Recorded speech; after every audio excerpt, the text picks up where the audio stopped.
इन अंगों से पवित्र अंग है समाज के, और अंगों को रहते हुए जो है शरीर हो। भगवान शिव बाबा पार्वती को यही कह रहे। पार्वती ने पूछा, बोले भगवान ये बताइए राक्षस कौन है? बोले राक्षस ये है, मैं बताता। मां नहीं मात, पिता नहीं देवा, संतन से करवावे से, जिनके ये आज भवानी ते निश्चर जानव सब।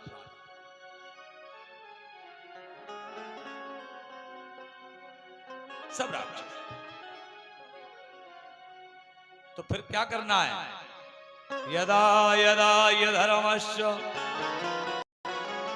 ग्लानिर्भवति भारत अभ्युत्थानम् अधर्मम्।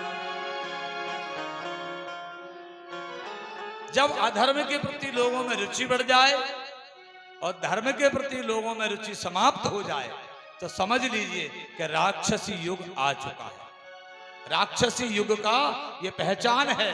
राक्षसी युग क्या है? सतयुग, कलयुग, त्रेता युग, द्वापर युग, ये राक्षसी युग। राक्षसी युग की यही पहचान है कि जब माँ की बात मानना, माँ का सम्मान बंद हो जाए, पिता का सम्मान बंद हो जाए, गुरु का सम्मान बंद हो जाए, ब्राह्मण का सम्मान बंद हो जाए, संतों का सम्मान बंद हो जाए, श्रेष्ठ महापुरुषों का आदर समाप्त हो जाए, आए हुए मेहमान का अतिथि सत्कार ना हो, तो समझ लीजिए ये राक्षसी युग आ चुका है। यही राक्षसी युग और कौन?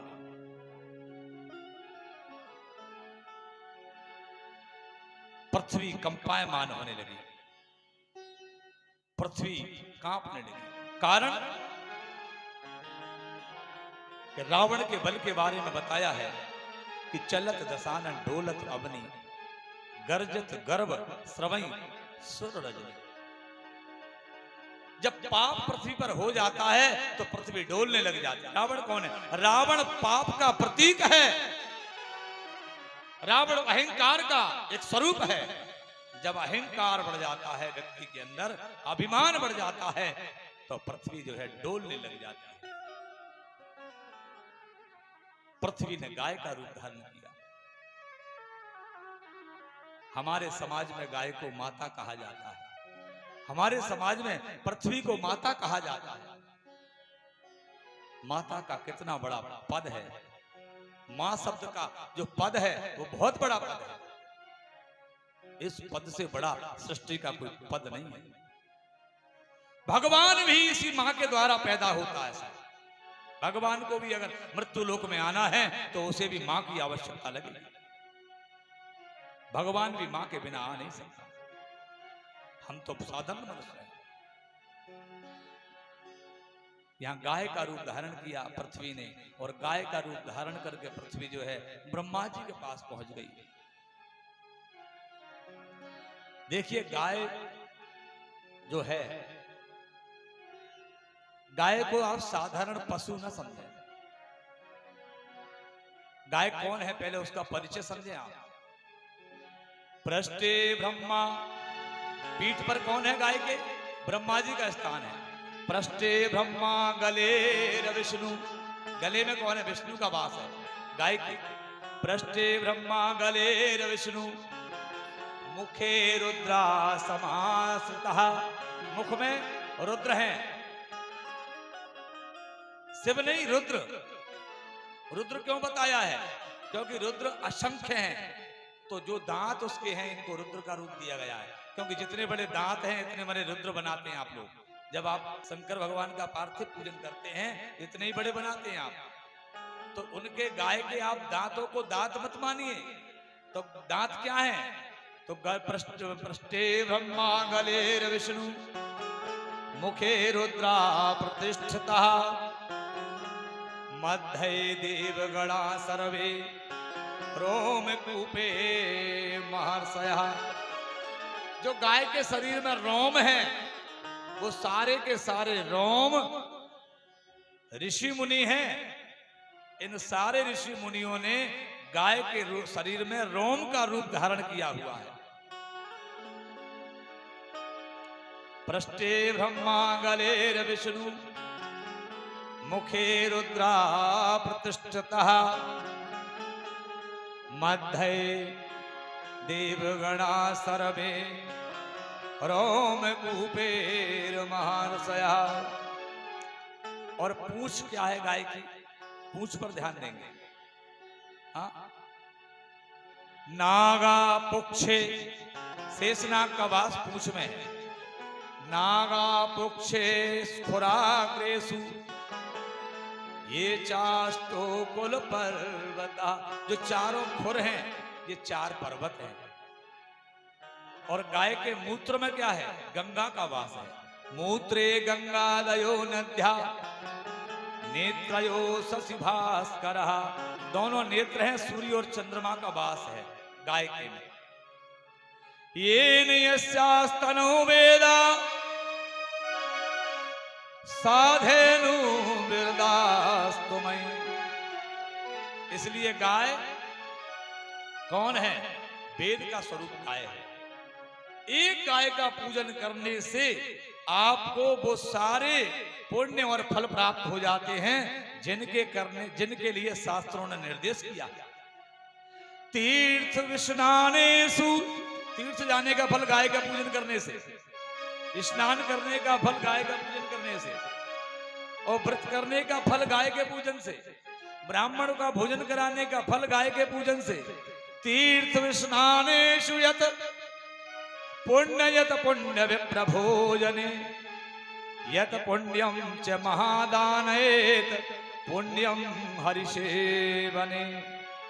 सर्वव्रतोपवासेषु सर्वव्रते तपासु च भूमि पर्यटने यन्तु सत्यवाक्येषु च यद् भवेत्। इसलिए गाय का पूजन हमें करना चाहिए। गाय का रूप लेकर के पृथ्वी गई, और पृथ्वी ने जाकर के जो है ब्रह्मा जी को कहा, और ब्रह्मा जी को निवेदन किया, तो ब्रह्मा जी ने कहा कि ये मेरे अकेले का बस का काम नहीं, क्योंकि हमने उनको वरदान दिया है कि आपका मनुष्य जाति और वानर जाति 2 के द्वारा आपकी मृत्यु होगी। तो इसका तो एक ही विकल्प है कि हम सब मिलकर के, क्योंकि वरदान तो टाला नहीं जा सकता, सब मिलकर के हम चलते हैं, भगवान को पुकारते हैं कि अब तुम आ कब रहे हो ये तो बताओ, अब समय हो चुका है आने का तुम्हारा। पृथ्वी विलाप करती है, पृथ्वी रोती है, विलाप करती है कि मुरली वाले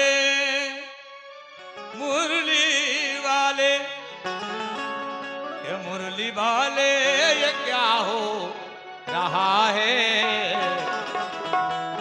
और पापो हंसता धर्म रो रहा है। मुरली वाले ये क्या हो रहा है,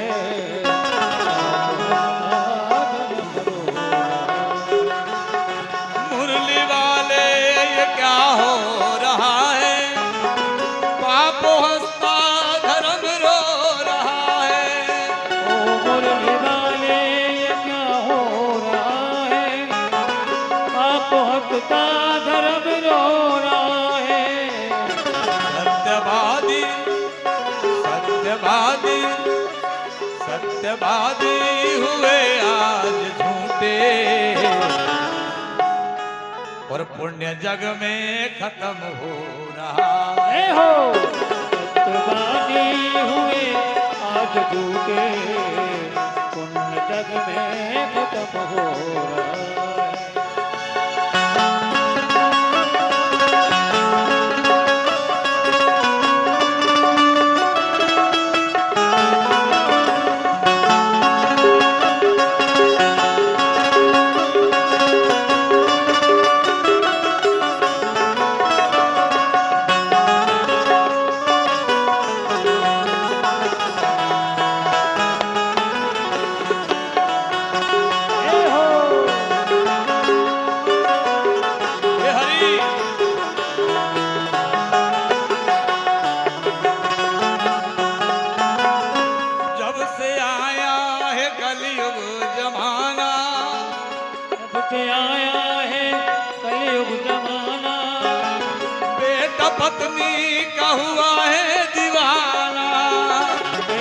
पत्नी का हुआ है दीवाना, बेटा बीवी का हुआ है दीवाना, बेटा बीवी का हुआ है दीवाना।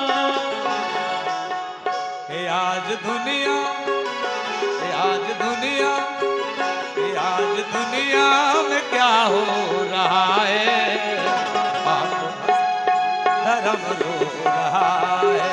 ओ आज दुनिया में क्या हो रहा है, आप हंसता धर्म रो रहा है।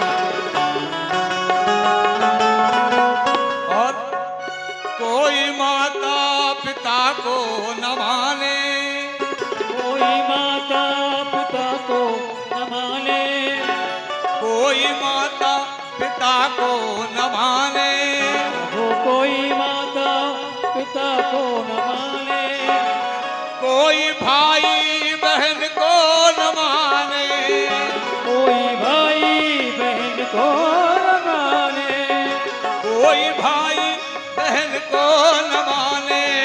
ओ कोई भाई बहन को न माने। फिर कि नाता रिश्ता, नाते रिश्ते, कि नाता रिश्ता खत्म हो रहा है, पाप हंसता धर्म रो रहा है। ओ नाता रिश्ता खत्म हो रहा है, आप हंसता धर्म रो रहा है। मुरली वाले क्या हो रहा है, आप हंसता धर्म रो रहा है।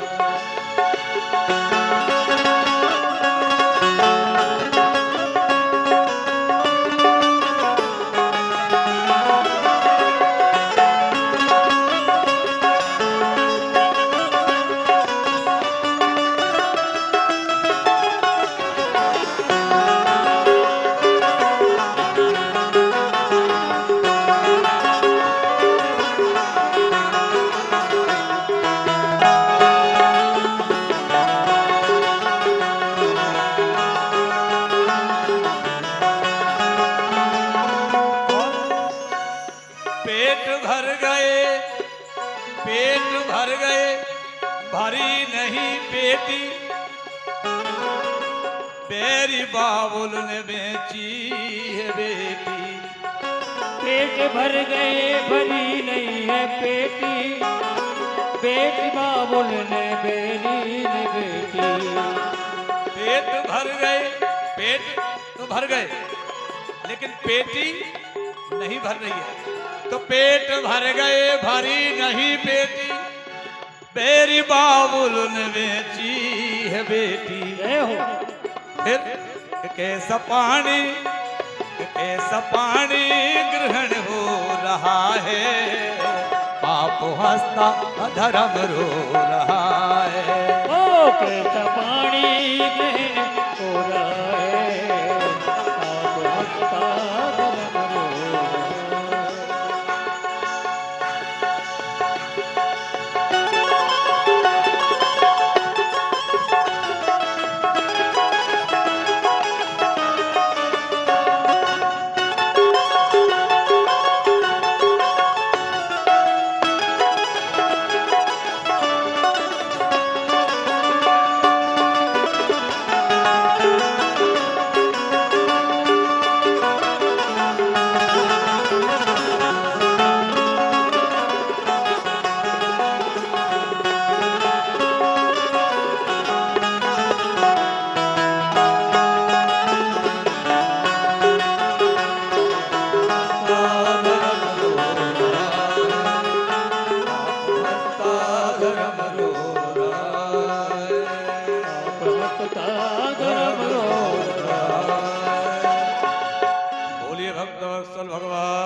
संसार में जब पाप अत्याचार बढ़ गया तो पृथ्वी दुखी हुई और पृथ्वी ने पुकारना प्रारंभ किया। सारे देवता एक साथ ब्रह्मा जी के साथ संगठन तैयार, और संगठन तैयार होकर के पहुंच गए।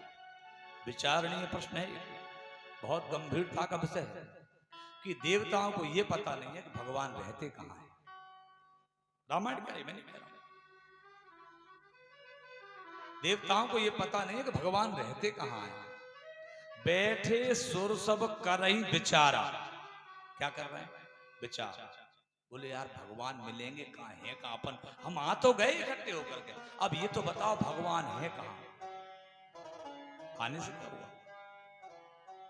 बैठे सुर सब कर ही विचारा और कह पाइए प्रभु करिए पुकारा। कहां मिलेंगे? पुकार कहां लगा दें?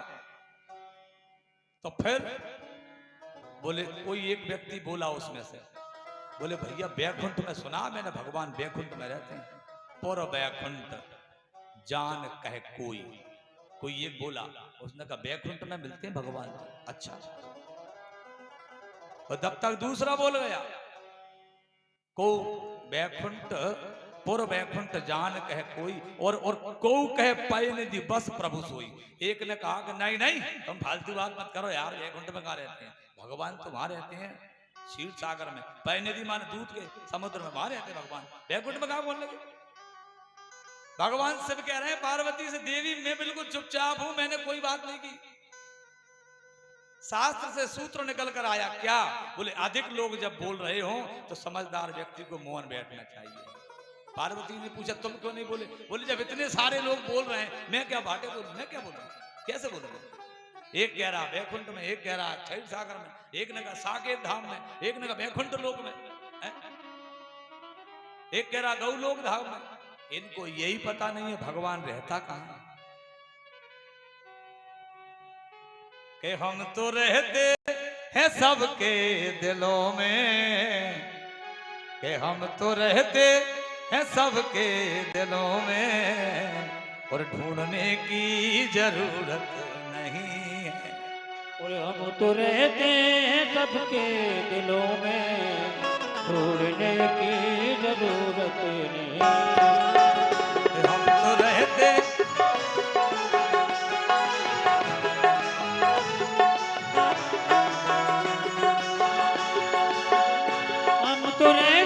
हैं सबके दिलों में, ढूंढने की जरूरत नहीं है।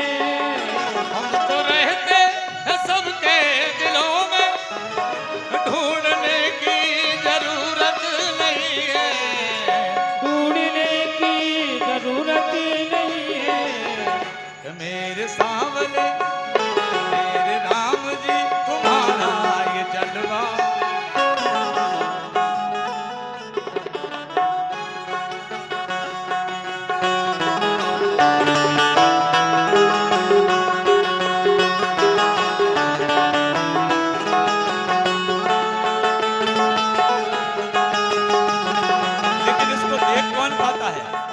भगवान को कौन देखेगा? ये आंख वालों ने इनको है देखा, कान वालों ने इनको सुना है। आंख वालों ने इनको है देखा, कान वालों ने इनको सुना है। तेरा जलवा कहाँ पर नहीं है।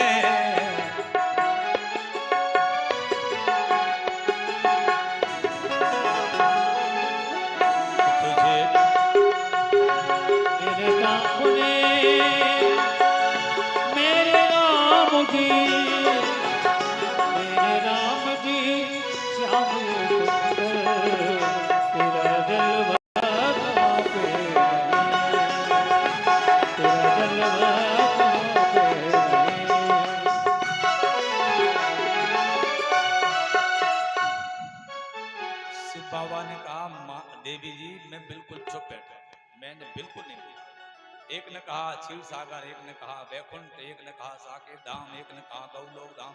रामायण कह रही है, मैं नहीं कह रहा हूं। पुर बैकुंठ जान कह कोई, और को कहे पाए निधि बस प्रभु सोई, जात के हृदय भगत जस प्रीति प्रभु तह प्रकट सदा तेही रीति। भगवान की रीति क्या? जैसे हम कहते हैं हमारे घर की रीति ये है, हर घर की अपनी एक रीति होती है, उस रीति से बाहर तो कोई नहीं जाता ना। हाँ?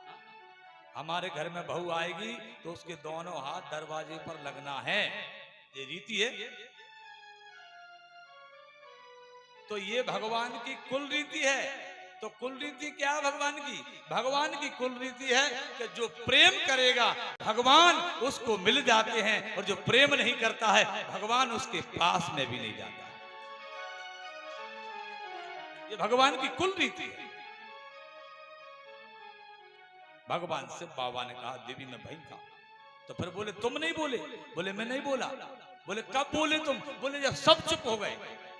तो ये सूत्र निकलकर रामायण से आता है, जब ज्यादा लोग बोलते हो तो हमें मौन बैठना चाहिए। बुद्धिमानी का परिचय यही है कि उन्हें बोल लेने दो, पहले बोलकर बिल्कुल थक जाए पूरी तरह से, तब धीरे से फिर शुरू हो जाओ। तो भगवान शिव ने कहा, बोले मैं बोला तो सही, लेकिन क्या बोला मैं? बोले तई समाज गिरिजा में रहूं अवसर पाई। अवसर माने, अवसर का मतलब है मुझे मौका ही नहीं मिल रहा था। अवसर पाई वचन एक कयऊ, मैंने तो अवसर पाया। अवसर कैसा? जैसे आप 4 लेन पर जा रहे हैं और दूसरे व्यक्ति को साइड ही नहीं मिल रही, तो आगे निकलोगे कहां से आप? तो वो अवसर मिलेगा जब तो आगे निकलोगे। तो शिव बाबा भी यही कह रहे हैं, बोले मुझे अवसर नहीं मिल रहा था बोलने का, इतने सारे लोग थे बोलने वाले, तो मैं बोल ही नहीं पा रहा था। अवसर मिला मुझको, तो जब जैसे ही अवसर मुझको मिला तब मैंने कहा, बोले क्या कहा? कि हरि व्यापक, हरि व्यापक सर्वत्र समाना,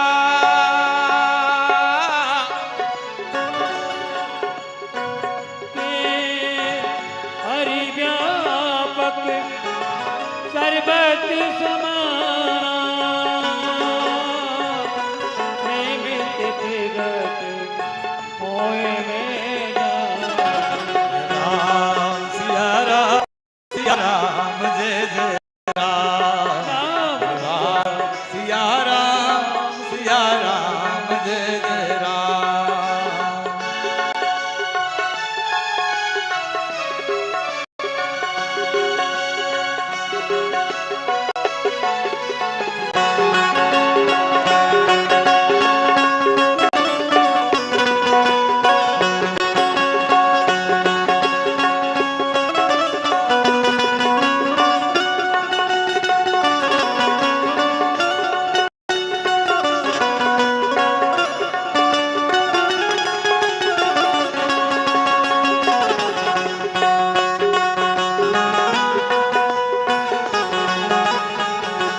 भगवान प्रेम से आते हैं, प्रेम से भगवान को पुकारो तो जरूर आएंगे। किस किस ने पुकारा प्रेम से? पुकारते तो हम सब हैं, पर आते क्यों नहीं?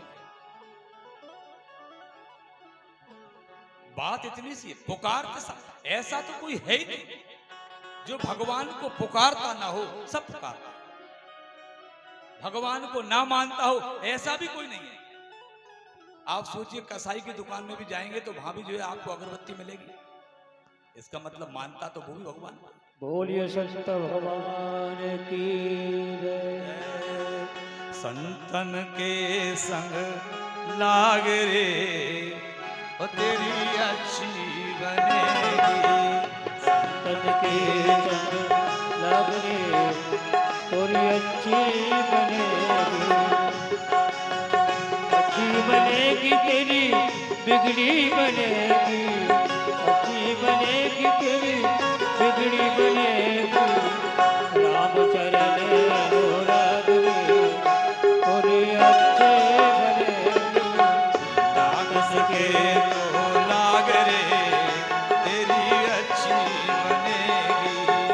और कागा से तो हंस करे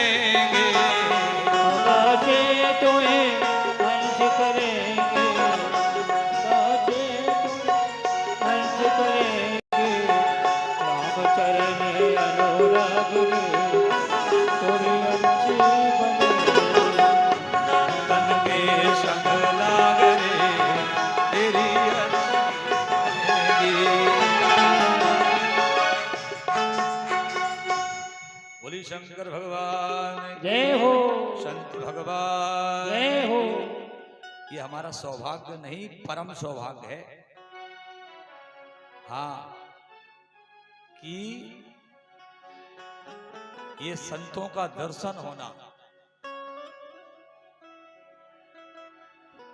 जीवन में जब आपको संतों का दर्शन हो, समझ लेना कि आपको भगवान का दर्शन हो रहा है।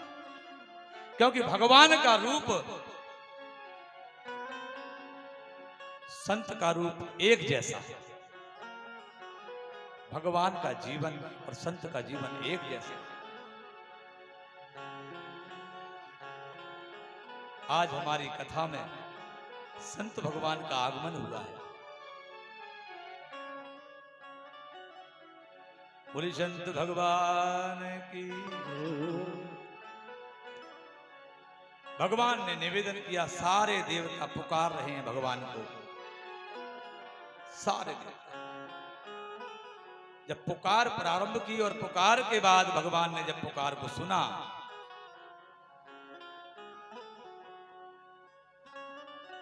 आकाशवाणी हुई, भूल जानी समय सुर भूमि सुन और बचन समेत सने, गगन गिरा गंभीर भई हरन शोक संदेह, के जन डर पाऊं मुन सिद्ध सुरेशा, तो मई लागी धरियाऊ नरवेशा। कौन सा वेश धारण करूंगा मैं? नरवेश।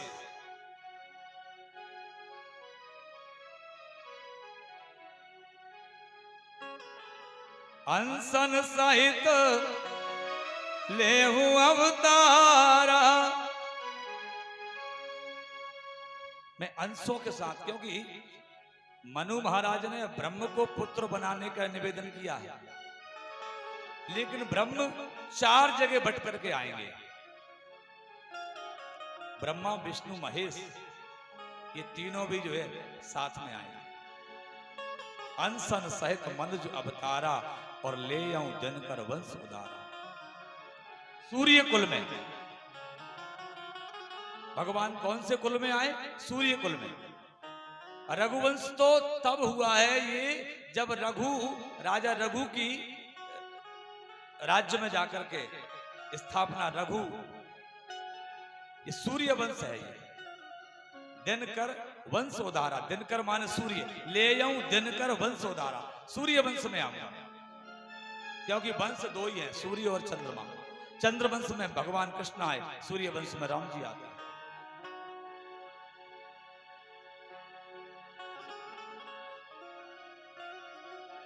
भगवान ने कहा, कश्यप अदिति ने तप किया है, मुझे, मैंने उनको वरदान दिया है, और वरदान देने के बाद उनके यहां मुझे आना है। तिनके गृह मैं उनके घर पे आऊंगा। बोले तब तक हमें क्या करना है? तब तक क्या हम पिटते रहे क्या इन राक्षसों से? बोले तब तक तुम एक काम करो, जाकर के वन में जो है बनचर देह धारण कर लीजिए आप। तो जाकर के तुरंत देवताओं ने बनचर देह धारण कर लिया, और बनचर देह धारण करने के बाद समय व्यतीत हुआ, और एक समय आया कि जब महाराज दशरथ को पश्चाताप हो रहा है,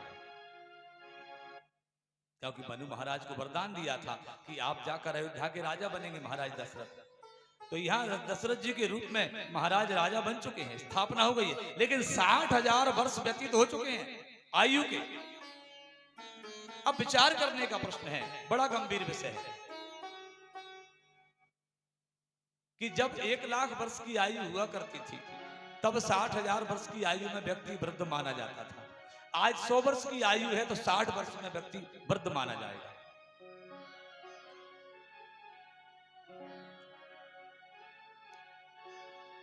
अब यहां विचार करने का विषय कि पूरा जीवन जिसका निकल जाए, आज तो भगवान का जन्म है, भारी सम्मान मिल रहा, भारी, बहुत सम्मान हो रहा।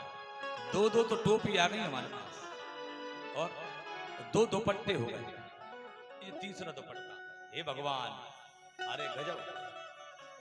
हमें लगता है 9 दिन के 9 दुपट्टे यहीं से ले जाएंगे, और अलग अलग कलर के आ रहे हैं, एक कलर के नहीं आ रहा है।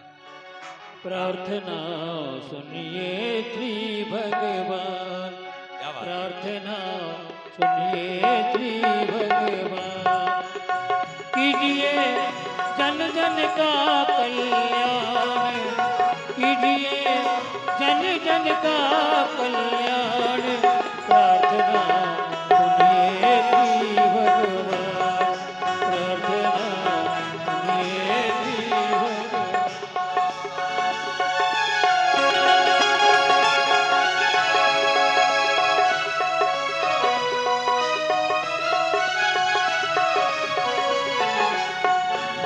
ओ कीजिए जन जन का कल्याण, प्रार्थना सुनिए श्री भगवान, प्रार्थना सुनिए श्री भगवान। आज भूमि जन भूमि दुखारी, पानी पीना शरण तुम्हारी, आज भूमि जन भूमि दुखारी, पानी पीना शरण तुम्हारी, पीना का पानी का उद्धार कीजिए, सुनिए श्रीपति राम, प्रार्थना सुनिए श्री भगवान, प्रार्थना सुनिए जी भगवान, प्रार्थना सुनिए जी भगवान।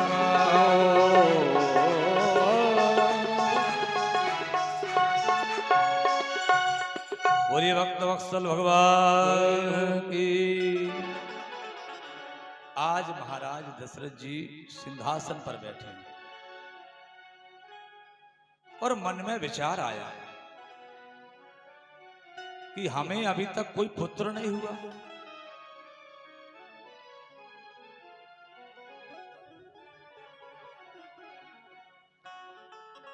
हम लोग एक विचार करते हैं, एक विषय पर विचार करते हैं, चिंतन करते हैं कि अगर किसी को संतान नहीं होगी तो वो तो ये मानिए आपकी लगभग 2 महीने, 2 साल या 3 साल में उसे मन में ये बात बैठने लगेगी कि मेरे कोई संतान नहीं है। लेकिन जब 60 वर्ष तक किसी को संतान नहीं हुई तो क्या फिर भी यही बात बुद्धि में आना चाहिए?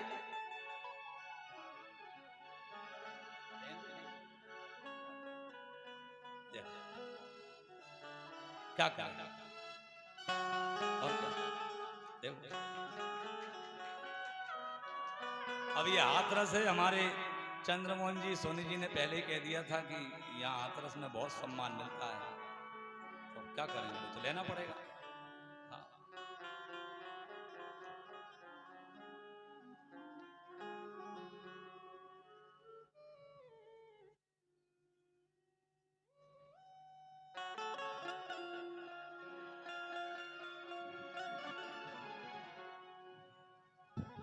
बोलिए भक्त वत्सल भगवान की।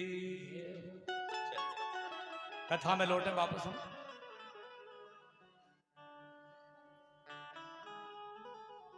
वाह, जय हो।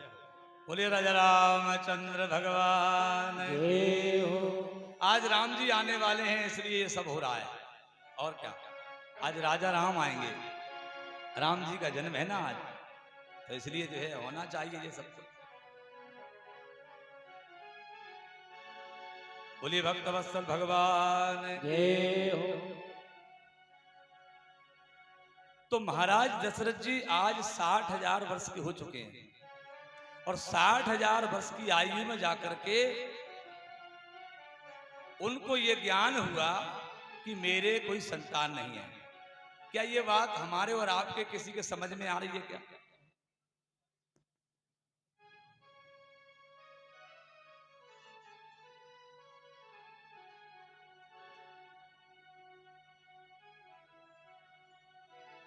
बोलिए भक्तवत्सल भगवान की। पहले ये कार्य पूरा हो जाने दें अपने, क्योंकि वो हो गया। ठीक ठीक।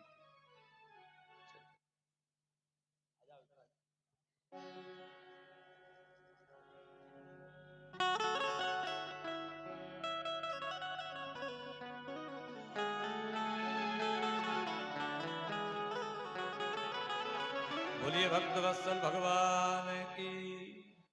चलिए अब विषय पर आते हैं हमारे पर। बहुत आवश्यक विषय है।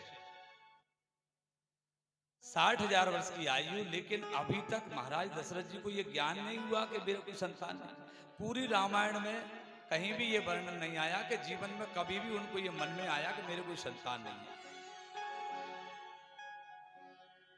अब इसके पीछे अलग अलग कथाएं आती हैं। कोई कहता है कि वो इंद्र की सभा में गए, तो जब इंद्र की सभा में गए तो वहां से उठे तो वो सिंहासन धोया गया। कोई कहता है कि किसी ने कुछ कहा। एक कथा आती है कि एक मृगी के पीछे दशरथ जी महाराज पीछे गए, उनके पीछे तीर लेकर के, तो मृगी ने कहा कि मैं आत्महत्या करके मर जाऊंगी अगर तुमने बाण मार दिया तो। क्यों? क्योंकि मैं निपुते के हाथ से नहीं मरना चाहती। तो ऐसी भी कथा आती है।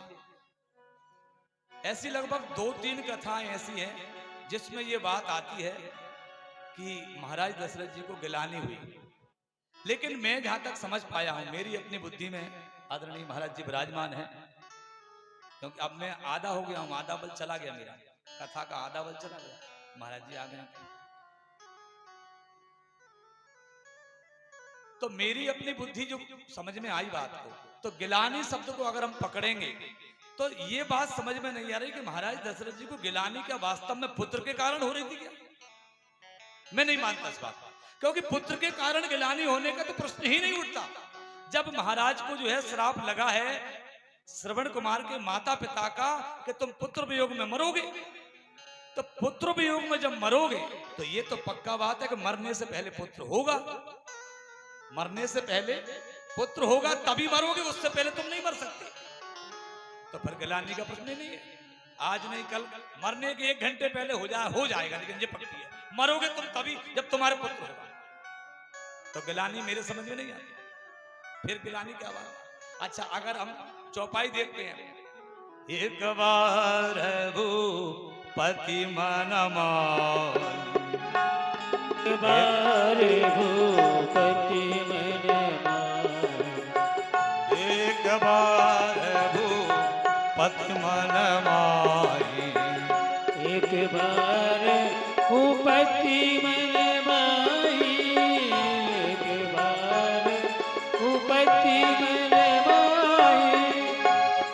अब अगर हम ये सोचते हैं कि एक बार शब्द को लेते हैं कि एक बार उनको गिलानी हुई, तो 60,000 साल में एक ही बार गिलानी हुई, बस इसके बीच में नहीं। अगर एक बार शब्द को देखते हैं तो रामायण में एक बार शब्द तो कई बार आया है। एक बार भरी मकर नहाए, एक बार भरे मकर नहाए, एक बार त्रेता जोग माई, एक बार त्रेता युग माई, एक बार आवत शिव संगा, एक बार आवत शिव संगा, एक बार तिनके तलागी, एक बार तिनके तलागी, एक बार जननी अनवाई, एक बार जननी अनवाई, एक बार कालों किन होई, एक बार कालोक न होई, एक बार काल ही सन नरई, एक बार काले सन नरई, एक बार कर तल कर बीना, एक बार कर तल कर बीना, एक बार तेहि पर प्रभु गयो, एक बार तेहि कर प्रभु गए। और एक बार वति से सब चरित किए रघुवीर। ऐसी एक बार वाली चौपाइयां जाने कितनी हैं। एक बार रघुनाथ बुलाए, एक बार रघुनाथ बुलाए, एक बार गुरु लीन बुलाई, एक बार गुरु लीन बुलाए, एक बार हरि मंदिर जपत रहु शिव नाम। इसका मतलब है कि अगर हम एक बार शब्द से ये बात निकालें कि महाराज दशरथ जी को केवल एक ही बार गिलानी हुई, तो एक बार गिलानी नहीं हुई। मुद्दे की बात तो ये है कि हमारा जीवन 4 भागों में बटा हुआ है। ब्रह्मचर्य, गृहस्थ, कुमार, वानप्रस्थ और सन्यास। ब्रह्मचर्य, गृहस्थ, वानप्रस्थ और सन्यास। तो ब्रह्मचर्य हो चुका है महाराज दशरथ जी का, गृहस्थ जीवन जी चुके हैं। समस्या वानप्रस्थ की है, और वानप्रस्थ में कैसे जाऊं, क्योंकि सबसे बड़ी गिलानी और सबसे बड़ी विपत्ति कौन सी है। जब तब सुमरन भजन न होई। और क्या भैया, कहे हनुमंत विपत्ति प्रभु सोई, कहे हनुमंत विपत्ति प्रभु सोई। जब तब सुमिरन भजन न हो, कहे हनुमंत विपत्ति प्रभु सोई, कहे हनुमंत विपत्ति प्रभु सोई। जब तब सुमिरन भजन न होई, जब तब सुमरन भजन न होई। भजन न हो।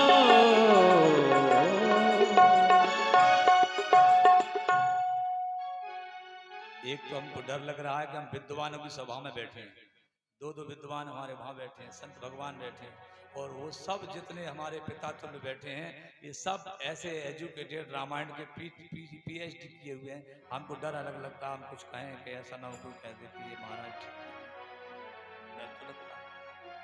ये माताएं देखो आगे बैठी ना, आधी चौपाई में बोलता हूँ, आधी तो वो बोल ही लेती है। अब और मुझे जब मैं व्यासपीठ पर बैठा हूं, मैं झूठ नहीं बोल रहा हूं आपसे। जब मैं हाथरस की कथा का मेरा निर्णय हुआ, तो हमारे एक पंडित जी हैं, उन पंडित जी ने मुझसे पहले ही कह दिया था, बोले तुम कथा नहीं कर पाओगे, वहां कथा लोग तुम्हारी सुनेंगे ही नहीं। मैंने कहा क्यों भैया ऐसे? बोले वहां अच्छे अच्छे विद्वान फैल हो जाते हैं, हाथरस है वो। ये सही बात है। हाँ, मुझे कहकर डरा कर भी मैं डरते डरते आया।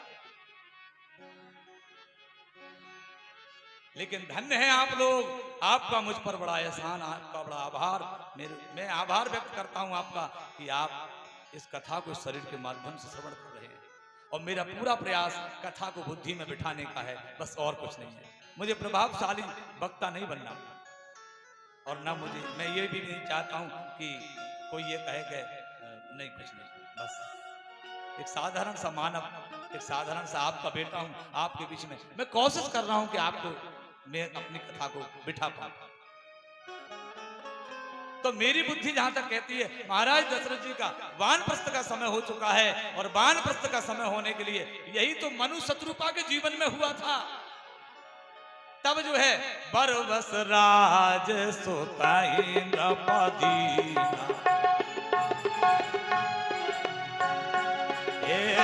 बरबस राज नपदीना, बरबस राज सोताई बच्चे राजा बनना नहीं चाहते थे, कोई भी बेटा नहीं कह रहा था कि हम राजा बनेंगे। बच्चों को पकड़कर जबरन बिठा दिया कुर्सी पर, बोल बैठो हमारे पास समय नहीं है। यही घटना यहाँ घट रही है, इसलिए हम कहते हैं एक बार भूपति मन माय भैया गिलानी मोरे स्वतना।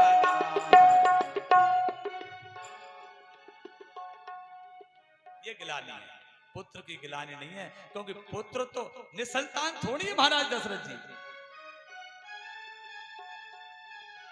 महाराज दशरथ जी निसंतान नहीं है साहब, उनकी पुत्री है जिसका नाम है शांता, निसंतान थोड़ी है,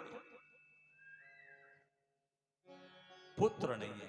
कारण पुत्र होता तो मैं राजगद्दी सौंप देता और मैं भगवान का भजन करने के लिए वन में चला जाता। बस यही गिलानी मन में हो रही है कि मेरी आयु वानप्रस्थ की सन्यास की हो चुकी, मैंने अभी तक भगवान का भजन नहीं किया, मैं भगवान का भजन कब करूंगा, मेरे पास समय नहीं है। हे प्रभु, हे परमात्मा, हे राम, तुम कब आओगे, मैंने कितना इंतजार कर लिया तुम्हारा। बस ये मन में विचार आई, एक बार भूपति मन माय।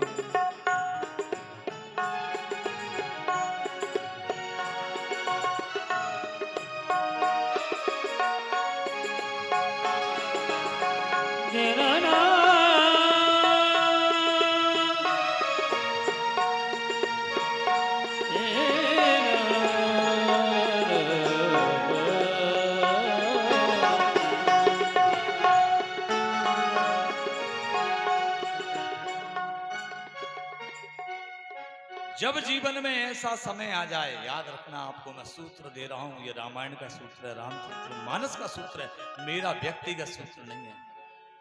मैं कथा में कोई भी ऐसी बात नहीं कहूंगा जो व्यक्तिगत बात होगी, क्योंकि ये व्यासपीठ है, इसकी मर्यादा है। जिस स्थान पर ईश्वर की चर्चा होती है वह साधारण बात नहीं होना चाहिए।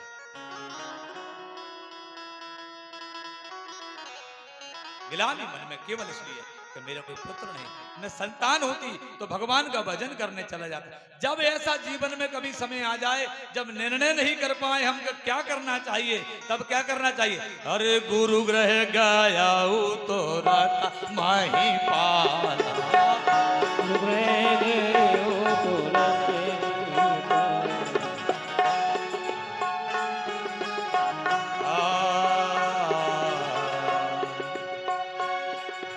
अब गुरु गए तुरंत में ही पाला, गुरु गए तुरंत में ही पाला, करने लागे चरण लागे कर विनय विसारा।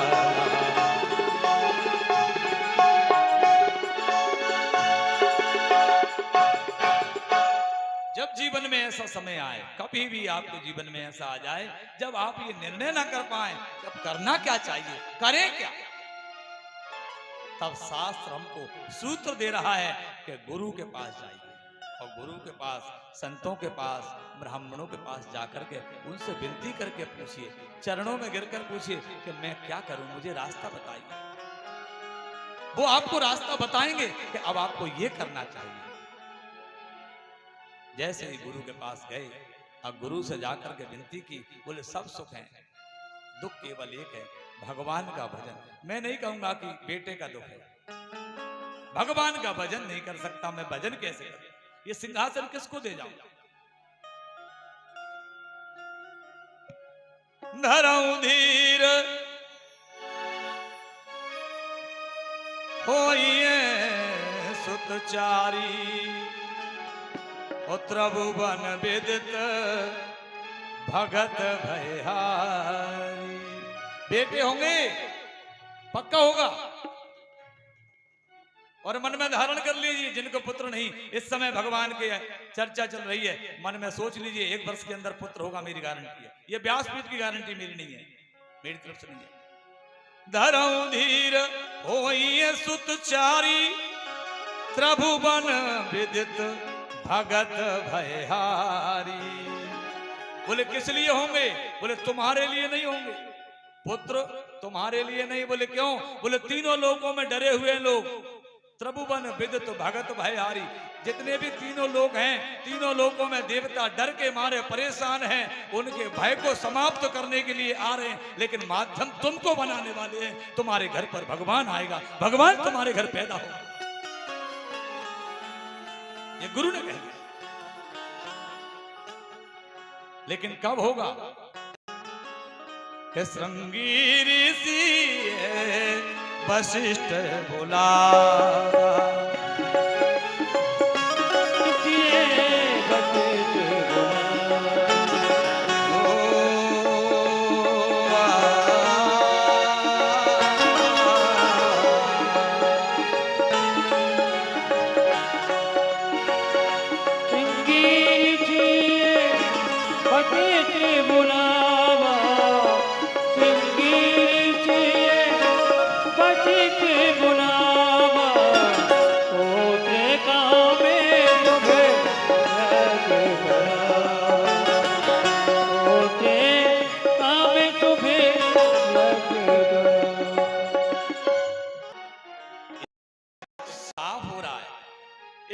ये चौपाई बिल्कुल साफ कर रही है कि यज्ञ से भगवान आते हैं, यज्ञ से भगवान आते हैं।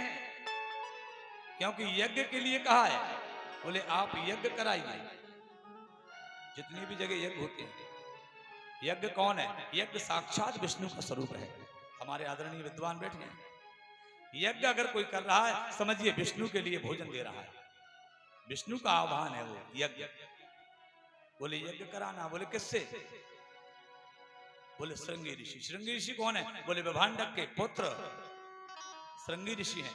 इनके सिर पर सींग हैं हिरण जैसे, इसलिए इनका नाम श्रृंगी ऋषि, क्योंकि ये मृगी के द्वारा जन्म इनका हुआ है, इसलिए इनको विभांडक ऋषि के माध्यम से मृगी ने वीर्यपान कर लिया, उस कारण से जो है ये मृगी के गर्भ से इनका जन्म हुआ है, इसलिए इनका नाम सिंह है, माता सिंह है। लेकिन ये ब्रह्मचर्य हैं, ये कहीं जाते नहीं हैं। महाराज दशरथ जी के एक मित्र हैं जिनका नाम है रोमपाद। और रोमपाद राजा के राज्य में अकाल पड़ गया। अकाल पड़ा तो किसी ने उनको बताया, बोले अगर श्रृंगी ऋषि तुम्हारे राज्य में आ जाएंगे तो तुम्हारे यहाँ पानी बरस जाएगा, जल वर्षा हो जाएगी। लेकिन वो आएंगे कैसे? बोले वो ब्रह्मचर्य हैं, वो किसी गांव में नहीं जाता। तो अन्न के लड्डू लेकर के बताते हैं, शास्त्रों में ऐसा पढ़ा है कि वेश्याओं को भेज दिया निर्वस्त्र करके, और वो लड्डू अन्न के उन श्रृंगी ऋषि को खिला दिया। तो अन्न में काम वासना होती है। वो अन्न, जिस व्यक्ति का अन्न हम खाते हैं, वैसी बुद्धि हमारी क्षण भर के लिए हो जाती है। ये बात तो भीष्मराज ने भी कहा है कि मैंने दुर्योधन का अन्न खाया इसलिए मेरी बुद्धि भ्रष्ट हो गई। तो उन्होंने जो है विभांडक श्रृंगी ऋषि ने उनका अन्न खाया, तो उन्होंने प्रश्न किया, बोले आप लोग कहाँ, ये लड्डू कहाँ? पास में झोपड़ी बनी है, वहां मिलते हैं, कल आप आइएगा, वहां खिलाएंगे। वो श्रृंगी ऋषि वहां पहुंचे और उन्हें तो जल वर्षा करना था, जल वर्षा हो गई। तो वहीं पर जो है रोमपाद के यहाँ महाराज दशरथ जी की पुत्री थी जो शांता, जब देखा कि अगर विभांडक ऋषि को पता लगेगा कि ये इस प्रकार से छल किया है, तो शांता के साथ में विवाह कर दिया उनका। इसलिए ये देखा जाए तो महाराज दशरथ जी के दामादरी होते हैं। श्रृंगी ऋषि को बुलाया गया और बुला करके, अब इसमें एक प्रश्न और है, आप सब विद्वान लोग हैं मेरी दृष्टि में, क्या महाराज दशरथ जी ने हवन किया था? क्यों भैया? महाराज दशरथ जी ने हवन किया, स्वाहा स्वाहा किया था क्या? रामायण में कहीं नहीं लिखा कि महाराज दशरथ जी ने हवन पर बैठे वेदी पर उनने स्वाहा स्वाहा किया, नहीं किया, उन्होंने हवन नहीं किया था। क्योंकि चौपाई कह रही है, श्रृंगी ऋषि वशिष्ठ बुलावा, पुत्र काम शुभ यज्ञ करावा। और अगली चौपाई क्या कह रही है कि भगत सहित मुनि आहुति दीने। कौन ने आहुति दी? दशरथ जी ने आहुति नहीं दी। भगत सहित मुनि आहुति दीने, प्रगटे अगन चरुव कर लीने। खीर लेकर के जो है अग्निदेव प्रकट हुए हैं। इसका मतलब है यज्ञ से कौन आता है? विष्णु। तो अग्निदेव ने कहा मैं विष्णु को प्रदान करूंगा आपको। अब प्रकट हुए और प्रकट होकर के जो है यहाँ वशिष्ठ जी साथ में हैं, कुलगुरु हैं वो, और उन्होंने कहा चरु लीजिए। चरु लेकर के सब रानियों में उनको बांटा गया, और बांटने के बाद जब ये चरु को बांटा है कैकेयी, सुमित्रा, कौशल्या जी में बांटने के बाद फिर क्या होता है कि कुछ समय व्यतीत होता है, लेकिन जादिन ते हरि गर्भ ही आए। इसमें तीन बातें आ रही हैं, गर्भ में आना, प्रकट होना और जन्म होना। तो अब राम जी का जन्म हुआ कि राम जी प्रकट हुए कि भगवान ने अवतार लिया। यहां हरि गर्भ में भी आए, जन्म भी हुआ और प्रकट भी हुआ। इसको अगर हम ठीक से समझेंगे तो इसको ऐसे समझ सकते हैं कि भगवान का गर्भ जहां आम लोगों का गर्भ होता वो नहीं है, भगवान का गर्भ स्थल हृदय है। क्योंकि जब भी भक्ति की बात चलती है तो हृदय से संबंध बनाते हैं उसका। हृदय में भैया मेरे बहुत प्रेम है, हृदय में तुम्हारा बहुत प्रेम है। इसका मतलब भगवान का जो स्थान है, गर्भ है, वो हृदय है। भगवान कहाँ रहते हैं? हृदय में रहते हैं वो भगवान हमेशा। तो भगवान जादिनते हरि गर्भ ही आए। आज जब खीर को खाया तो मन में ये बात आ गई कि भगवान आ गए अब मेरे गर्भ में, और गर्भ में अब आती है बात काहे की? प्रकट की। तो प्रकट का मतलब है जब हृदय में है तो सामने प्रकट। प्रकट कैसे हुए? प्रकट वो ऐसे हुए जैसे आपने पुराने जमाने के मकान देखे होंगे, तो खपरे जो होते थे और खपरे में से थोड़ी सी वो प्रकाश पुंज आती थी, वो एक डंडा जैसा बन जाता था। आप सबने देखा होगा, वो तो नए जमाने के लोगों ने नहीं देखा होगा शायद, क्योंकि अब ये तो बड़े बड़े मकानों में रहते हैं ना, चक्कर ये, और जाने कौन कौन से लगते हैं। तो वो डंडा जो होता था, ऐसा प्रकाश पुंज जो है जो बना है, उस प्रकाश पुंज को प्रगट शब्द कहा गया है। मैंने सामने प्रगट हुए। फिर हम उस पर चलते हैं कि जब भरत जी ने कहा, बोले जन्म में एक संग सब भाई, तो जन्म हमारा एक साथ में हुआ। तो यहाँ दो बातें हैं, एक साथ जन्म नहीं हुआ तीनों का।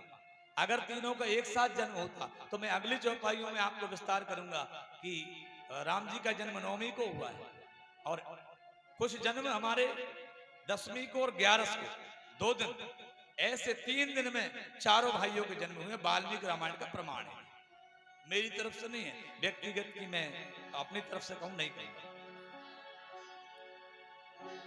तो महाराज भगवान गर्भ में आ गए हैं, और आज माता कौशल्या जी विनती करती हैं प्रभु से कि मेरे करुणा के अवतार हरि आ जाओ एक बार। सब लोग बुलाएंगे भगवान को।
बिछड़े युग बीत गए, तुमको बिछड़े युग बीत गए, मुझको बिछड़े युग बीत गए, मुझको बिछड़े युग बीत गए।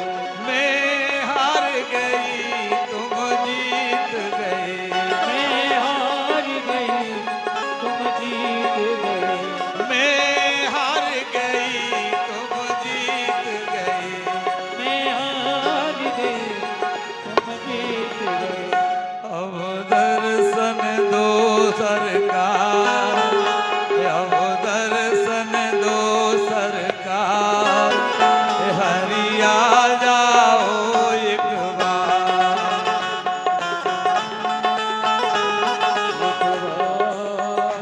हरि आ जाओ एक बार।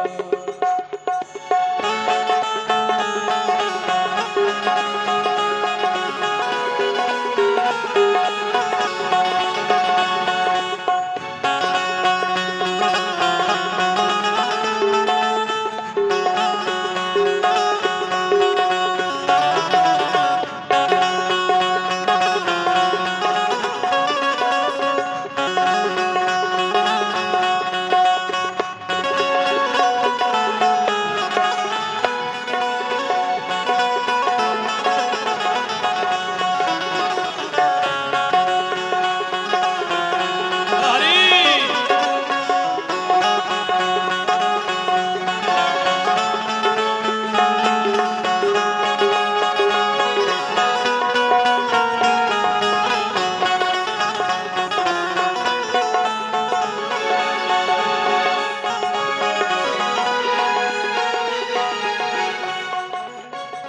जब याद तुम्हारी आती है, याद तुम्हारी आती है, जब याद तुम्हारी आती है, जब याद तुम्हारी आती है, रह रह के मुझे तड़पाती है, रह के मुझे तड़पाती है, रह रह के मुझे तड़पाती है, रह के मुझे तड़पाती है। तन मन धन दूं सब बार, हरि आ जाओ एक बार। ओ तने मन धन दूं सब बार, हरि आ जाओ एक बार। ओ हरि आ जाओ, हरि आ जाओ, हरि आ जाओ प्रभु आ जाओ, ओ हरि आ जाओ, हरि आ जाओ, हरि आ जाओ प्रभु आ जाओ। ओ हरि आ जाओ एक बार, मेरे करुणा के अवतार।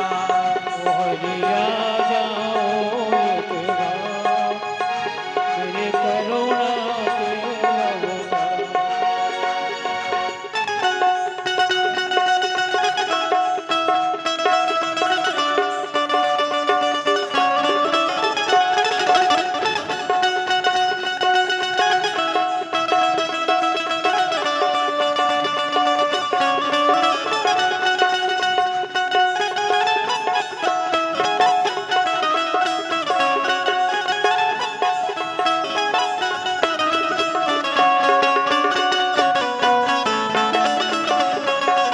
हे हरि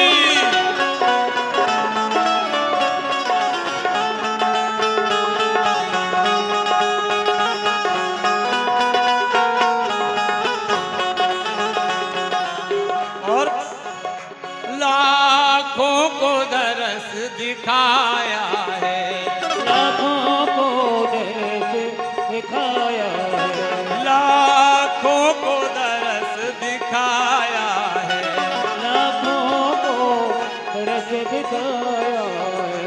प्रभु मुझको क्यों तरसाया है, प्रभु मुझको क्यों तरसाया है, प्रभु मुझको मुझको क्यों तरसाया है, प्रभु मुझको क्यों तरसाया है, ये कैसी तुम्हारी माया है, ये कैसी तुम्हारी माया है, ये कैसी तुम्हारी माया है, ये कैसी तुम्हारी माया है।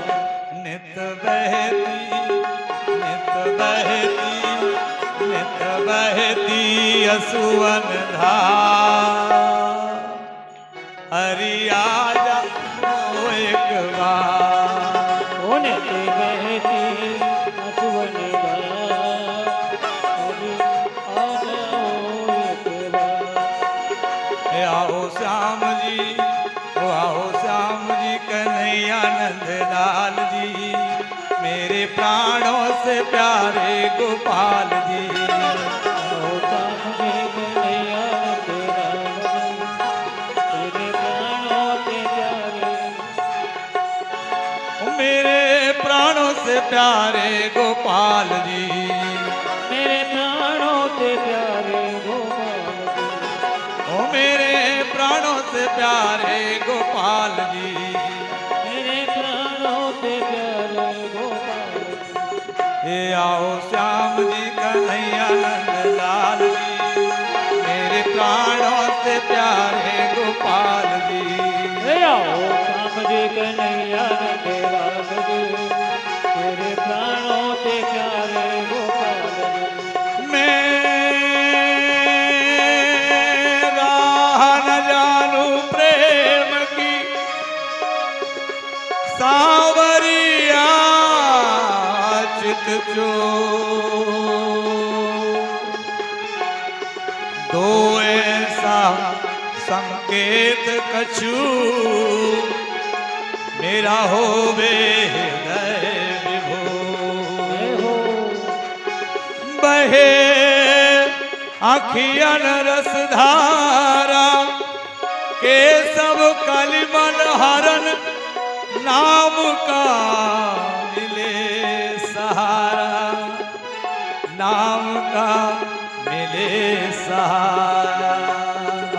आओ श्याम जी कन्हैया नंद लाल जी, ओ मेरे प्राणों से प्यारे गोपाल हे हो जी, आओ श्याम जी कन्हैया तेरा मेरे प्राणों से प्यारे गोपाल जी, आओ श्याम जी कन्हैया नंद लाल जी, ओ मेरे प्राणों से प्यारे गोपाल जी, आओ श्याम जी कन्हैया नंद लाल जी, ओ मेरे प्राणों से प्यारे गोपाल जी, मेरे प्राणों से प्यारे गोपाल जी, ओ मेरे प्राणों से प्यारे गोपाल जी, मेरे प्राणों से प्यारे गोपाल जी।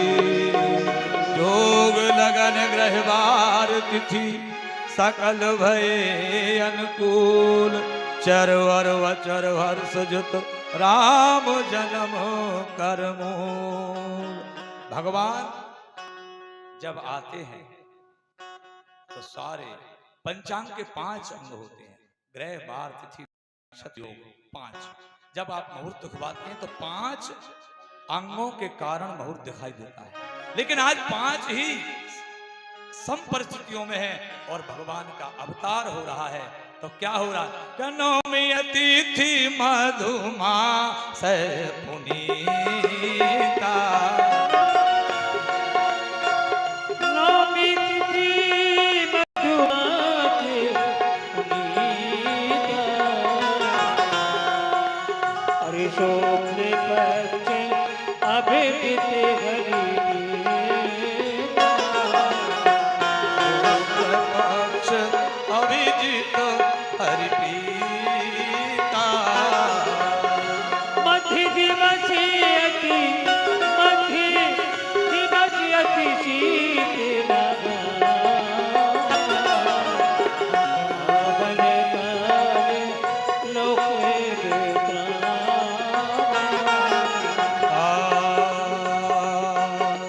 प्रगट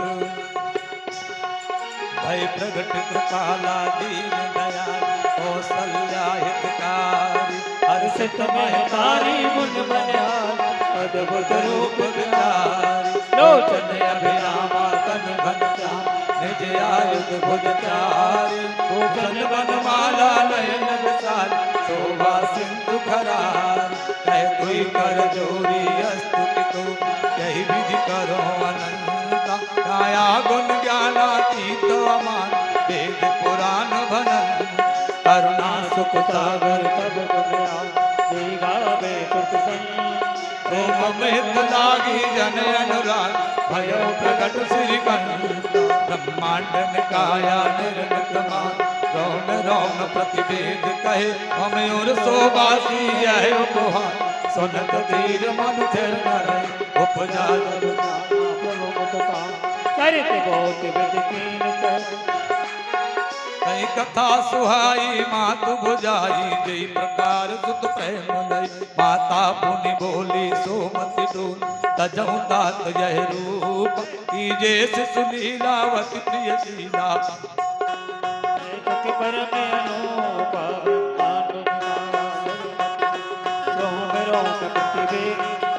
चरित जगावे हरि पद पावे तेना परे भव गोपा विप्रधेन धुर संगीत नीन बल भी अवतार एक निर्मत गुण माया गुण गोपाल माया गुण बोलिए भक्त वत्सल भगवान की भगवान ने अवतार लिया। एक बात आपको समझाएं, भगवान क्यों आते हैं, भगवान क्यों अवतार लेते हैं।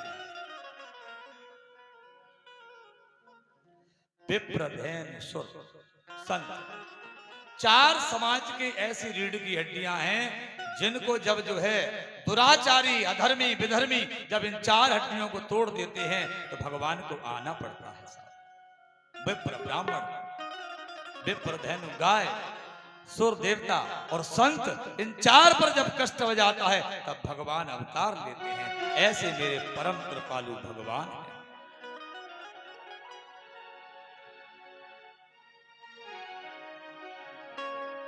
भगवान ने अवतार लिया। सोन सुरगन परम प्रिय वाणी संभ्रम चली आई सब रानी। अब यहां एक निवेदन करूंगा मैं आपसे कि यहां अभी सुमित्रा जी को और केकई जी को नहीं हुआ है बच्चा। क्यों नहीं, उसका कारण है तब राय प्रिय नारी बुलाई और कौशल्यादि कहां चली आई। कब बुलाई उनको? जब खीर का वितरण होना था, चरु का वितरण होना था, तब बुलाया। तो तब उन्होंने ये लिख दिया कि तबई राय प्रिय नारी बुलाई, यानी प्रिय नारियों में तीन ही जो है प्रिय रानी थी, कौशल्या जी, सुमित्रा और केकई। और बाकी इसका मतलब है कि अन्य पटरानियां भी थी, क्योंकि ये बात यहां आकर के साफ हो रही है कि सुन सुरुदन परम प्रिय वाणी संभ्रम चली आई सब रानी। और जब रानियां आई तो ये बात भी पक्की है कि वो सब भी आई जिनको संतान अभी नहीं हुई है, जिनके गर्भ में बालक हैं वो भी अभी आई हैं। अब ये बालक कब होंगे? देखिए आप, दशरथ पुत्र जन्म सुनि काना, मानव ब्रह्मानंद सब ये मान लिया। फिर बोले परम प्रेम में, बोले जाओ बाजे बजवा लो, बाजे बजना चालू हो गए। अभी अन्य संतान का जन्म नहीं हुआ, केवल राम का जन्म हुआ है।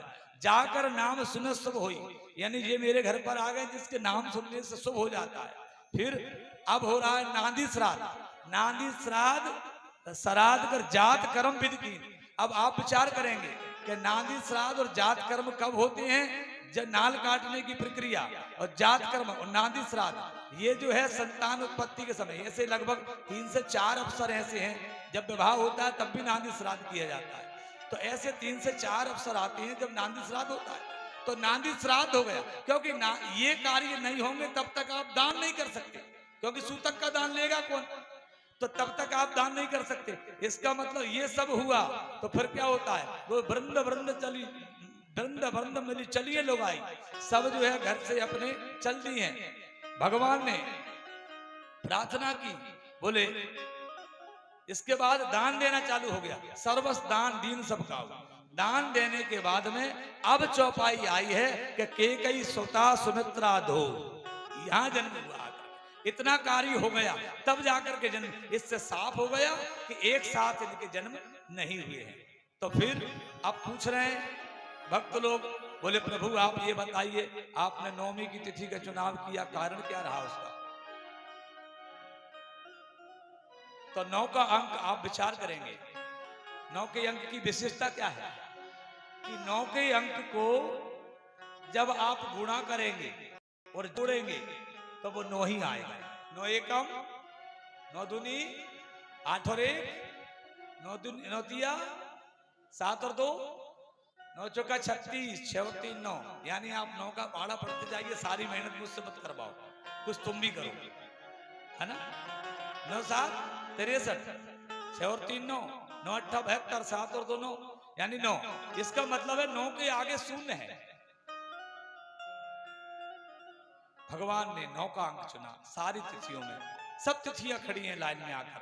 तिथियों ने प्रार्थना की प्रभु हमारा जब दिन होता आना। प्रतिपदा ने कहा बोले मैं जब होती हूँ तो महीना चालू होता है। द्वितीया ने कहा बोले मैं भाई दूज हूँ। तृतीया ने कहा बोले मैं हड़ताल का तीज हूँ। बोले चतुर्थी बोले गणेश चतुर्थी मुझ में ही आती है। बोले पंचमी बोले सांपों को पुजवा देती हूँ मैं, नाग पंचमी मेरी बड़ी इज्जत है। छठ ने कहा बोले मोर छठ शादी कोई भी कर ले कहीं भी कर ले, जब मैं होंगी तभी मोर छड़ेगा, वो सिर पे लगाने वाला मोर छठ छाना। सप्तमी बोले संतान किसी के यहाँ हो जाए लेकिन उसका संतान सप्तमी का व्रत जब मैं होंगी तभी होगा। अष्टमी बोले कुल माता मैं ही पूछती हूँ, कुल देवी हूँ। नवमी बोले हम तो हमारी कोई बखत ही नहीं है साहब, हम तो रिक्ता तिथि हमारी कोई इज्जत नहीं। तो बोले हम जब तुम होगी तभी आएंगे। और दूसरी बात, भक्ति कितनी है? भक्ति कितनी है? भक्ति भी 9 है। क्या बात है, देखो मेरी माता जी, अब मैं क्या कहता सुनाऊं आप बताओ। माता ही तक जानती 9 भक्ति। श्रवणम कीर्तनम स्मरणम पाद सेवनम अर्चनम वंदनम दास साक्षात्मन भेदनम। भक्ति भी 9 ही है। और रत्न कितने हैं? रत्न भी, अरे वाह मेरा बहुत साथ दे रही है मेरी माता जी। और जनेऊ जो होता है वो भी जो है, वाह जी वाह। देखिए आप, मैं सोचता हूं कि पुराने लोगों को ही सब पता है। जनेऊ में भी जो है 9 गुण होते हैं, क्योंकि परशुराम जी से कहा राम जी ने कि देव एक गुण धनुष हमारे, 9 गुण परम पुनीत तुम्हारे। तुम्हारे 9 गुण है, हमारा 1 गुण है। हम केवल धनुष चलाते हैं बस, और तुम 9 काम करते हो, हम 1 काम करते धनुष चलाते। धनुष के भी जो है 9 तंतु है। और गर्भ में बालक भी कितने महीने रहता है? 9 ही महीने रहता है। और निधि कितनी है? अष्ट सिद्धि 9 निधि के 9 निधि है। और योग कितने हैं? 9 योग हैं। और हमारे शरीर में अगर आप छिद्र देखेंगे तो छिद्र भी हमारे शरीर में 9 ही है। 2 2 4 2 6 7 और 2 और 9 क्षेत्र शरीर में है। और पुष्प वाटिका में जानकी जी भी 9 सखियों के साथ में नहीं है। 8 सखी हैं, 1 जानकी जी है। 9 का और रामायण में आकाशवाणी भी 9 ही है। 10वीं जो आकाशवाणी है वो प्रताप भानु के लिए हुई है, जो माया की है। 9 आकाशवाणी है। मैं कल आकाशवाणी आपको गिनवाऊंगा कि 9 कौन कौन सी आकाशवाणी हुई। रामचरितमानस में 9 आकाशवाणी, और 10वीं आकाशवाणी प्रताप भानु के लिए जो माया की हुई है। अभी समय का अभाव है इसलिए विस्तार करना मुश्किल है, क्योंकि 6 बज चुका है। ये भी मुझे ऐसे कसाईयों की तरह देखने लगते हैं। ये बजा होगा सब। अब जब भगवान का जन्म हुआ तो क्या होता है कि वृंद वृंद मिली चलिए लुगा,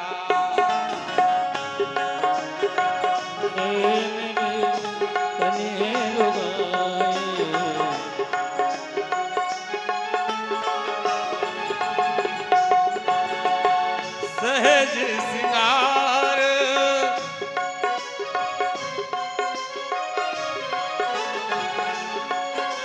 नारियां आ गई अयोध्या में। और अयोध्या में जब आई तो सब क्या हो रहा है, भगवान को दान कर दिया। किसने? थोड़ी सी बात और कहूंगा, सर्वस्व दान। हमारे आदरणीय विद्वान संत भगवान बैठे हैं। सर्वस्व दान का मतलब होता है जिसमें स्वयं को भी दान कर दिया जाता है, स्वयं को भी जिसमें दान कर दिया जाता है उसको सर्वस्व कहते हैं। महाराज दशरथ जी ने कहा कि मेरे पुत्र हो गया तो मैं भी तुम्हें आज दान खुद को निछावर करके देता हूं। तो प्रजा को स्वयं को निछावर किया राम जी पर, और राम जी को स्वयं को निछावर करके दे दिया प्रजा को। प्रजा ने विचार किया कि जब राम जी ने सारा राज्य स्वयं को हमको निछावर कर दिया तो हम पर तो था नहीं, लेकिन हम भी निछावर करते हैं राम जी पर। प्रजा ने भी निछावर किया, निछावर करते करते दशरथ जी का जो राज्य था वापस दशरथ जी के पास में आ गया। इस प्रकार से जो है सर्वस्व दान दीन सब काहू, और जो पावा राखा नहीं खाऊ। और दूसरा, दशरथ जी के राम जी कौन है? सर्वस्व है, सर्वस्व है राम जी। तो उन्होंने दशरथ जी ने कहा मेरे ही बेटा नहीं हुआ, बेटा तुम्हारा भी है। तो अपना बेटा खिलाने के लिए प्रजा को दे दिया, बोले तुम्हारा बेटा राम है, तुम भी खिलाओ इसको। तो जो खिलाता, चूमता, निछावर करता और अगले को देता, अगले को देता, अगले को देता, अगले को देते देते महाराज दशरथ जी के पास वापस राम जी आ गए। और राम जी जब आए तब कह दिया कि सर्वस्व दान दीन सबका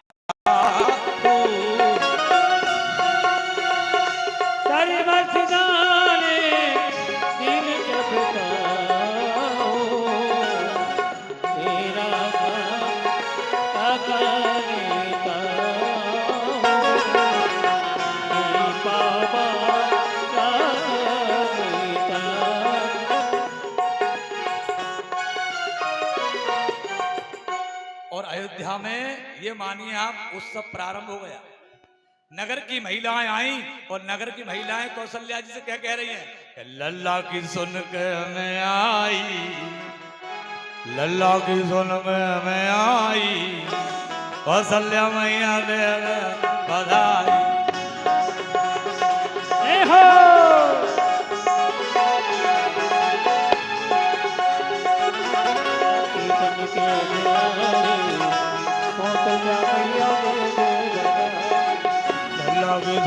में आई कौशल्या मैया दे दे बधाई, दे बधाई मैया दे दे बधाई, दे दे बधाई मैया दे दे बधाई, दे बधाई मैया दे दे बधाई। लल्ला की, ओ लल्ला की, लल्ला की सुन के मैं आई, कौशल्या मैया दे दे।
सभी बैठ जाएं, बैठ जाइए, सभी बैठ जाएं। बैठ जाइए, बैठ जाइए।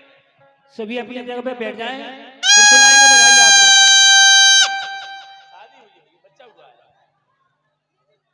चलिए हाँ जी, चलिए बधाई सुनने हो तो बैठ जाएं सीधे, बैठ जाइए, बैठ जाइए, और अगर सुनना हो तो बैठ जाइए। ये बंद कर दें महाराज जी, ये बांटना।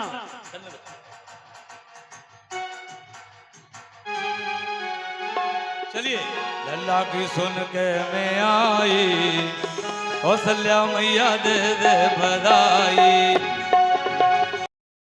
आई कौशल्या मैया दे दे बधाई।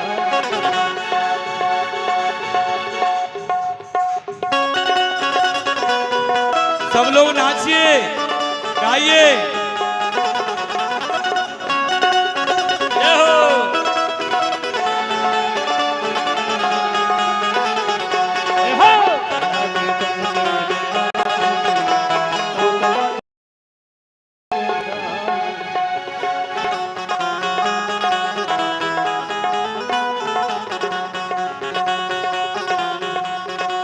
प्रसाद करेंगे, प्रसाद से कोई नहीं जाएगा।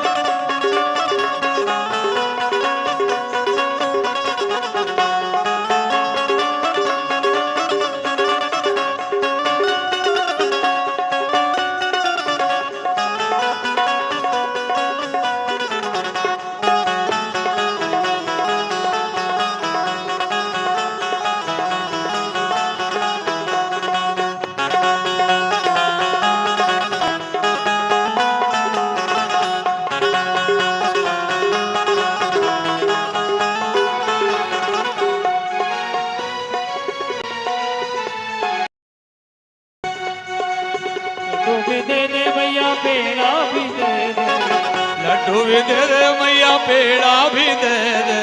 लड्डू भी दे दे भैया पेड़ा भी दे दे, लड्डू भी दे दे मैया, पेड़ा भी दे दे। पटपीती दे दे बधाई, कौशल्या मैया दे दे बधाई। टिकी दे दे रनाई, कौशल्या मैया दे दे।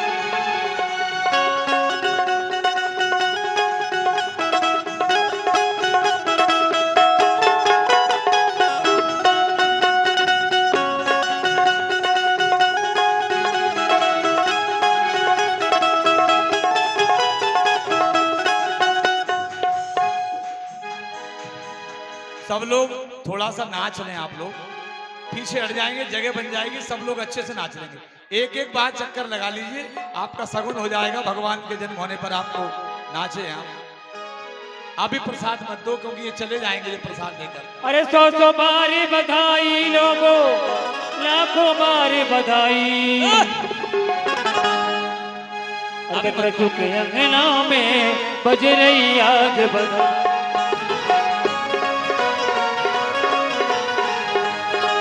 ओ सौ बारी बधाई लोगों, सौ बारी बधाई लोगों, लाखों बारी बधाई। के अंगना में बज रही आग बधाई, के अंगना में बधाई हो। बज रही आग बधाई। बधाई हो।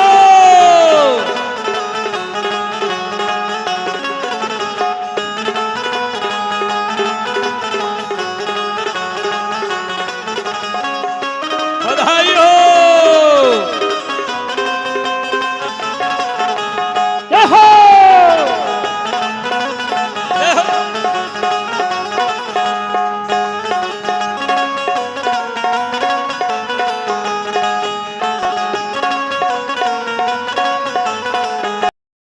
ओ बज रही आज बधाई लोगों, बज रही आज बधाई लोगों, बज रही आज बधाई। कौशल्या के अंगना में बज रही आज बधाई।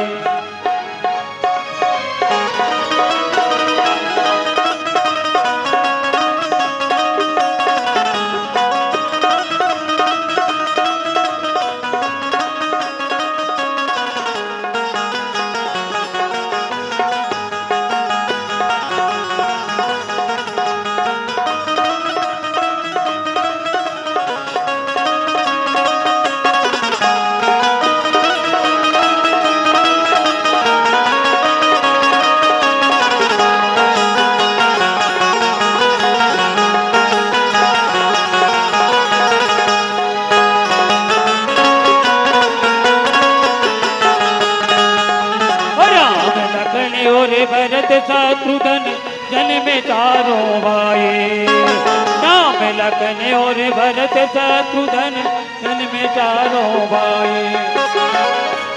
नगर बाची धूम मचारे, नगर निवाची धूम मचारे, काबे दे दे तारी।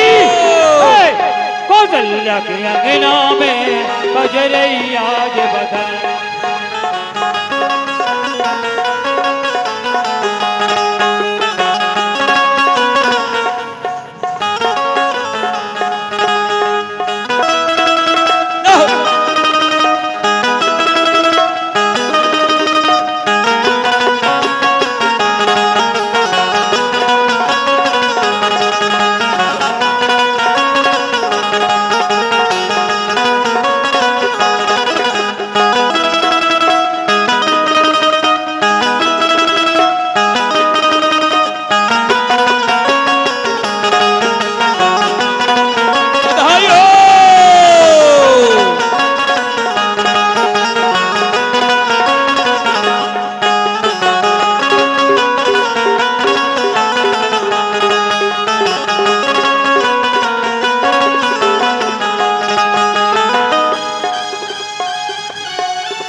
कानो बात सुनी है कर सोते ब्रज बाला।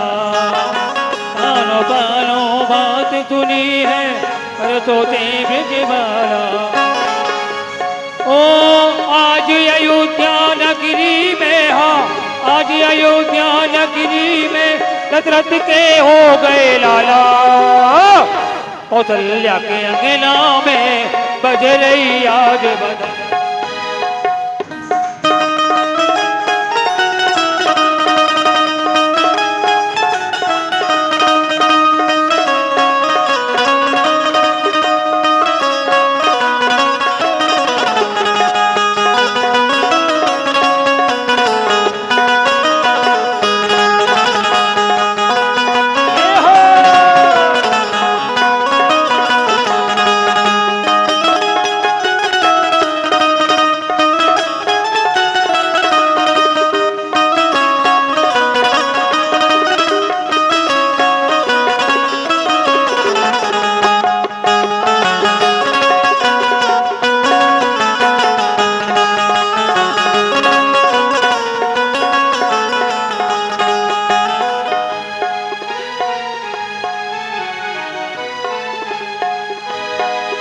रामचंद्र भगवान की।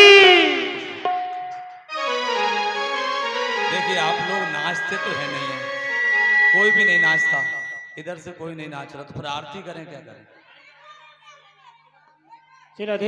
चलो एक और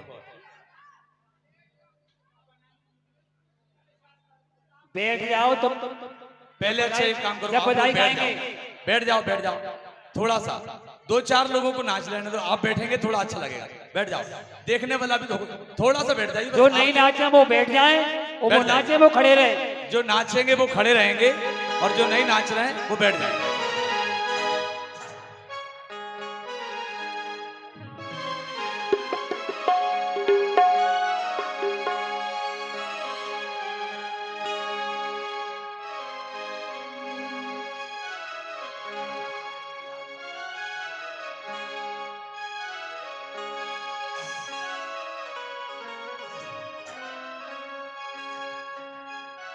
हाँ चलिए, नाचने वाले खड़े रहे और बैठ जाए जो नहीं नाच रहे।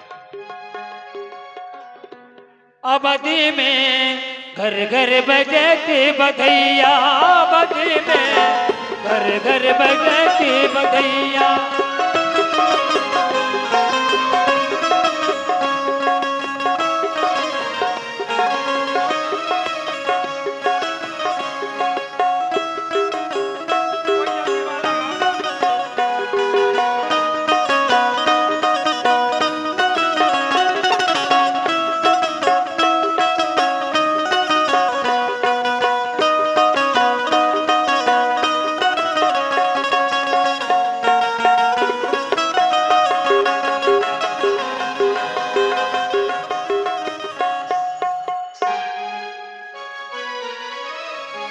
सारे मोहल्ले में हल्ला हो गया, मैया कौशल्या के लल्ला हो गया।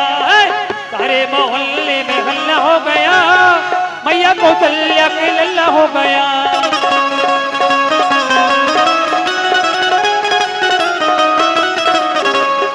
सारे मोहल्ले में हल्ला हो गया, मैया कौशल्या के लल्ला हो गया।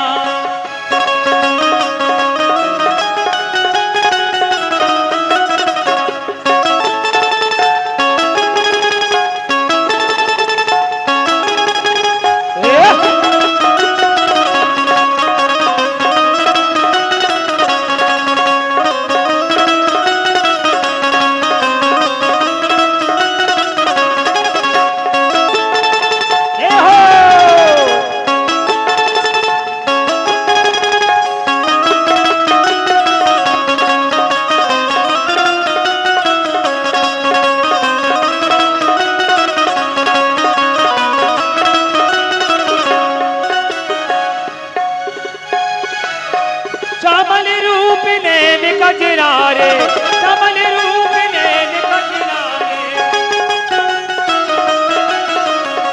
बाल है बाकी घूंगर बाले।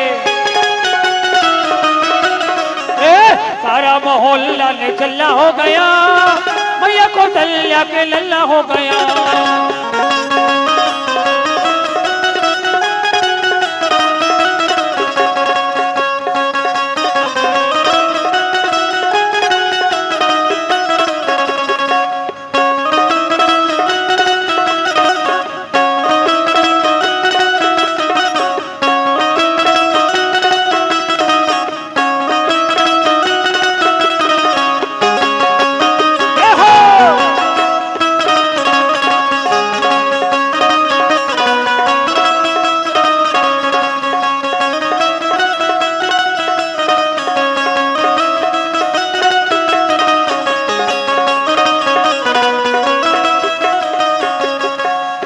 मोहल्ले में हल्ला हो गया, मैया यशोदा के लल्ला हो गया। सारे मोहल्ले में हल्ला हो गया, मैया कौशल्या के लल्ला हो गया।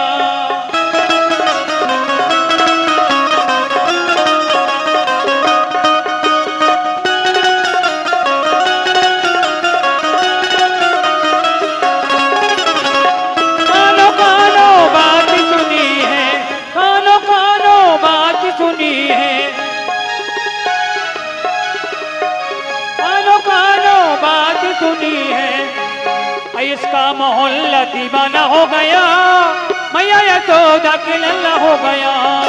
इसका दीवाना मोहल्ला हो गया, मैया कौशल्या के लल्ला हो गया।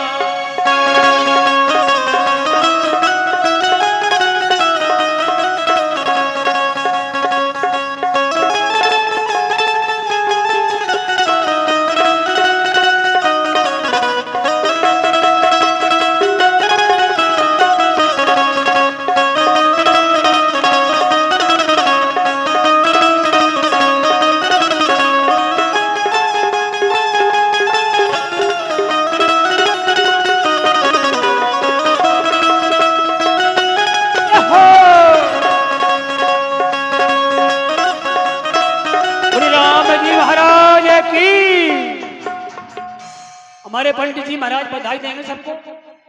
बधाई, राम जन्म की बधाई। हमारे यजमान जी से ये कहना, बधाई सबको, ब्राह्मणों को बधाई।